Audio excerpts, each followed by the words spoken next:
Tingnan mo ang ginagawa ng mga hayop. Dahil dahil tanga yung press con ng interview ni Bongbong kahapon. Dahil pangbobo yung mga sagot niya, eto na. O nagka-problema sila ng malaki mga bossing. Nagka-problema sila ng malaki, hindi nila alam kung paano sila makakaraos dyan. Kasi, naano na sila eh. Tinan mo, habang bumabagyo sa Cebu, asan sila? Habang bumabagyo sa Cebu, nasan sila? Nandoon sila sa... nandoon sila sa Davao.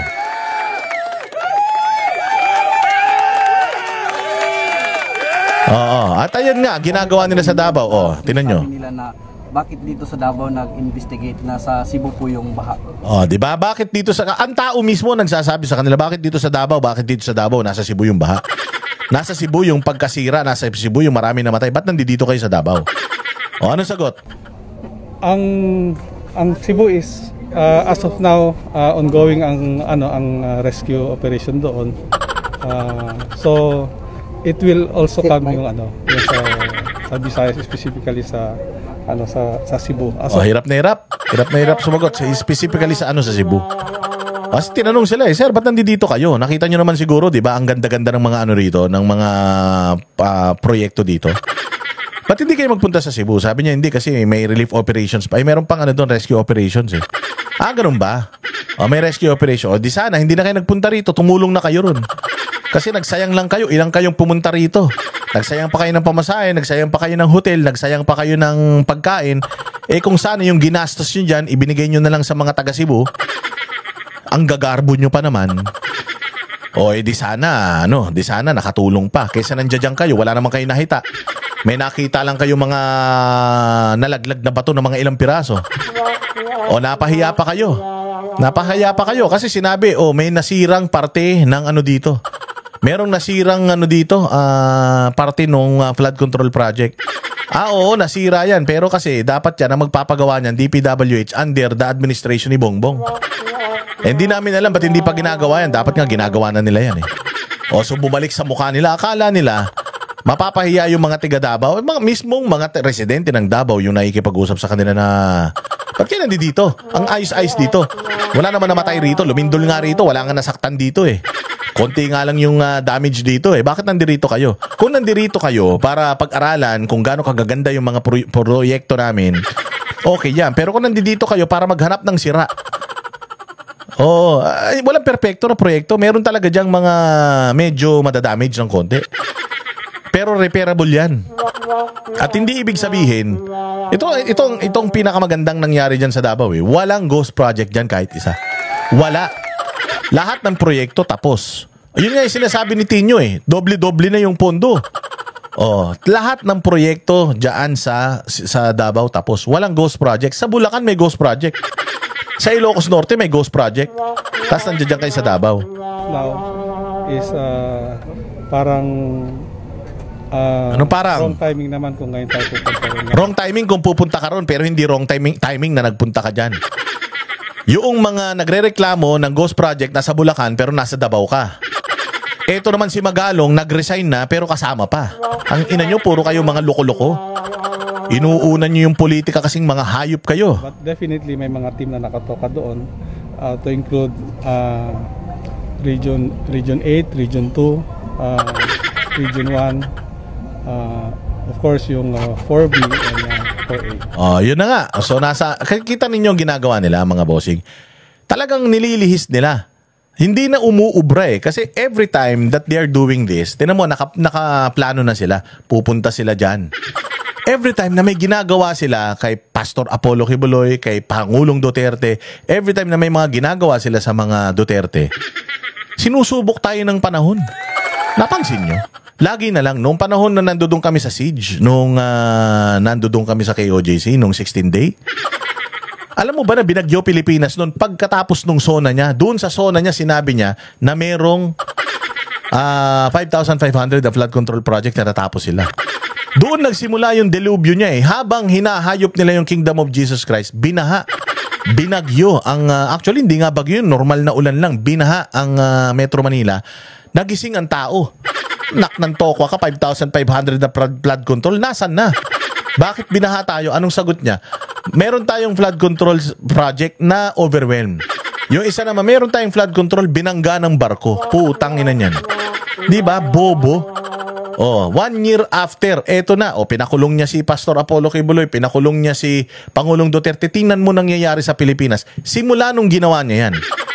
Simula nung ginawa ni Pangulong Marcos at mga kasapakat niya, itong pagtrabaho kay Pastor Kibuloy, kay Pangulong Duterte, kay Inday Sara, sa mga Duterte, kay Bato de la Rosa, tingnan mong ginagawa ng langit sa Pilipinas. Winawarak niya Pilipinas. Hindi pa ba indikasyon to? Hindi pa ba sa tingin nyo, hindi pa ba kayo dapat magbago nito? O ngayon, wala na silang lusot. Hindi pa sila natatapos sa... Mantakin mo, sir, mga bossing, 100 days na. 100 araw na po ang nakalipas simula nung nangako si Bongbong Marcos na mahiya naman kayo. Hanggang ngayon, wala pa ring nakakasuhan, wala pang nakukulong. Yung mga binabanggit na pangalan, nagsipagtakasan na, yung mga kayamanan nila, itinago na. Yung mga eroplano nila na ilabas na ng Pilipinas. Yung mga dating kasimple-simple naman cancel ng passport, kasimple-simple naman magpa-Interpol. Pero ngayon, hirap na hirap sila pagka kay Zaldi ko nila gagamitin. Ngayon si Romualdez, siya yung isa pang sinisisi. Kita ninyo, hindi pa rin nasasampahan ng kaso. Ginawa pa ng state witness yata ang visit na yan. Yung pinsan na si Bongbong Marcos, kita mo. Hanggang ngayon, ang tagal-tagal niya na nagsalita, anong sabi niya? Hindi natin dapat madaliin. Matatapos na yung termino mo eh. Walang hiya kang Judas. So, iniikot nila, nililibang nila. Hindi pa sila natatapos doon. Nagkaroon na naman ng lindol. Lindol dito, lindol doon. Bagyo sa Masbate. Bagyo dito.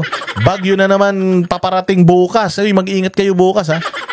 Kaya ngayon, gumagawa sila ng panibagong fake news. Ano yung fake news na ginagawa nila? Ang fake news na ginagawa nila ngayon ay may warrant of arrest na daw si Senator Bato de la Rosa. Ito ipapakita natin. Ayan. Sobrang sinungaling neto ni Boying Rimulya. Bibigyan ko lang kayo ng history. Hindi ako mapapagod magbigay ng history. Sinasabi ko na sa inyo to eh. Nung nilagay yan as DOJ Secretary, sinabi ko na sa inyo puro kahayupan ang gagawin sa Pilipinas niyan. Puro katarantaduan ang gagawin sa Pilipinas niyan. Fake news. Unang fake news ng Judas na yan. Si Bantag daw ang pumatay kay Percy Lapid. Si Bantag daw ang nagpapatay kay Percy Lapid. Wala man siyang ebidensya. Pero nagpa-interview lang siya na nagpa-interview. Doon sa interview niya, tinuturo niya lang si Bantag. Pero wala naman talaga siyang ebidensya. Ngayon, ang nangyari, 4 na araw bago mamatay si Percy Lapid, siya pala binabanatan. Si Boying pala binabanatan. Mantakin mo 4 na araw bago mamatay yung tao, si Boying ang binabanatan. Tapos hindi siya nasama sa investigasyon. Naimbestigahan marami, pero siya hindi nasama sa investigasyon. Samantalang, person of interest din siya. Si Bongbong Marcos, ilang beses din araw-araw binabanatan yan, Percy Lapid yan. Pero naimbestigahan ba si Bongbong Marcos? Hindi. Ang inimbestigahan sino? Si Bantag. Si Bantag inimbestigahan. Sige, fast forward, si Bantag wanted na. Namatay na yung isang akusado na yun lang ang makakapag-link kay Bantag. Yung nag-iisang inaakusahan na yon, kaya inaakusahan nyo kasi amo daw niya si Bantag. So suma total, si Bantag hanggang ngayon hindi pa rin nila nahahanap. Tapos di umano, diyan daw sa may Bilibid, back to normal na naman, programming. Bumalik na naman daw yung mga sindikato diyan, di umano. Eto na, noong nakaraan, hindi ba? Noong nakaraan, meron daw nakitang buto. May nakita daw buto, ulo. Sabi niya pa, yung aso daw, may nakitang ulo. Chinap-chap daw yung tao. May isa kasing na nawala yung pinsan ni Sir Jack. Yung isang inmate nangungo din. Pinsan yata ni Sir Jack yun, walang iya. Yung sumabit sa may ilalim ng truck. Dahil nagbilangan, wala. Anong ginawa nila? Pinalabas nila. Dahil incompetent yung bagong pamunuan, natakasan sila. Ang ginawa nila, chinap-chap na yung tao, nagpakalat ng fake news si Boying Rimulya, nagpa-presscon pa, sinabi may nakitang buto dyan sa may septic tank. Walang hiya na yan. Nung hinukay yung septic tank, may nakitang buto, ganito kalaki. Putangin ng yan, buto ng manok. Hayop, ganun ka fake news yan. Bumawi? Binawi? Hindi. Hindi. Sumunod. Ano pa yung mga fake news niya? Eto na, yung kay, sa Digamo naman. Ang dami-dami niyang sinasabi. Meron pa siyang 10 nahuli daw na mga pumarel at tinuro daw si Arnie Tevez na pagkatapos ng ilang saglit lang, nag-recant ng kanilang mga sinumpang salaysay. Binawi nila yung sinumpang salaysay nila. Ang sabi nila, hindi kami pumatay. Hindi rin namin amo yan si Congressman Arnie Tevez. O anong sabi niya? Na si Arnie Tevez daw, ganito, ganyan, yung helicopter daw. Di ba? Yung helicopter daw, nagsakay ng ganito karaming tao, 5 lang pala yung capacity. Tapos sinabi niya pa na, darating na, iuuwi na. Ilang beses na nagsinungaling yan patungkol sa pagkakaaresto kay Arnie Tevez. O, kita nyo nangyari. Di ba? Hindi naman nagtotoo yung na-alerto pa dyan sa may airport. Ay, sinabi niya na uuwi na bukas. Oh. Ganun ka-fake news siya. Ngayon na naman matapos siya sa DOJ, pumunta na naman diyan sa Ombudsman. Hindi naman niya trabaho naman supposedly yan ng Department of Justice. Hindi naman trabaho ng Ombudsman talaga yan eh. Oh, pero dahil sa sugapa itong tao na to, siguro nga naman muntik kasi mamatay eh. Nagkaroon ng heart operation, tapos nagkaroon pa ng leukemia. So ilang beses muntik mamatay itong tao to, kaya nga takang-taka ako, ilang beses ka na muntik mamatay. Ilang beses, kumbaga pangalawa, pangatlo, pang-apat na buhay mo na, hindi mo pa gamitin sa tama. Ginagamit mo pa rin sa kabulastugan. Grabe ka. Hindi ka pa magtino. Mantakin mo kung mabwisit yung nagbigay sa'yo ng pangalawa, pangatlong pagkakataon, bawiin ulit yan. Di ba? Bumawi ka naman. So wala na siya sa DOJ, nandiyan na siya ngayon sa Ombudsman. Diyan sa Ombudsman naman siya ngayon nagkakalat. So sabi nga ni Martires ewan ko ba't papreskon yan. Hindi naman trabaho ng Ombudsman yung magpapreskon. Siguro alam nito na malapit-lapit na buhay niya. Kaya sinasagad-sagad niya na yung mukha niya para hindi siya makakalimutan ng tao. Kapal ng mukha nito. So meron siyang bagong fake news na ipinalabas ngayong araw na ito. At alamin nyo kung sino yung kanyang source. Eto, pasok. The ICC has issued a warrant against Senator Bato de la Rosa. Warrant of arrest. Warrant of arrest. Ito ang... Oh, yan ha. On live broadcast, putang ina nagsinungaling ang hayop. Meron daw siyang information na lumabas na yung warrant ni Senator Bato. Oh, kasi hindi ko lang din maintindihan kung ito kasing ito kasing tao na to. Wala po mang preliminary investigation. Di ba usually, ang korte ganito yan. May magre-reklamo sa'yo, di ba? Pag may nagreklamo sa'yo, pasasagutin ka. Nung korte na, nung korte na pinagreklamuhan sa'yo. Pasasagutin ka para matimbang nila. Sinong tama sa inyo? Yung nagsusumbong sa'yo? O ikaw. Hindi ba may mga ganun eh. May affidavit yung kabila, may counter affidavit ka. Magpapasa na naman sila ng counter, magpapasa ka na naman ng counter. Ganun yun eh. Sa normal na setting, ganun dapat, anak ng tinapay. Kahit isang kaso, si Senator Bato de la Rosa wala sa Pilipinas. Si Pangulong Duterte, kahit isang kaso, wala sa Pilipinas. O hindi ba? So ngayon, yung ICC naman, hindi pa sila nagsisimula ng kanilang preliminary investigation. Hindi pa nila kinukunan si Senator Bato de la Rosa ng sagot niya. Doon sa reklamo sa kanya, aba, may warrant of arrest na.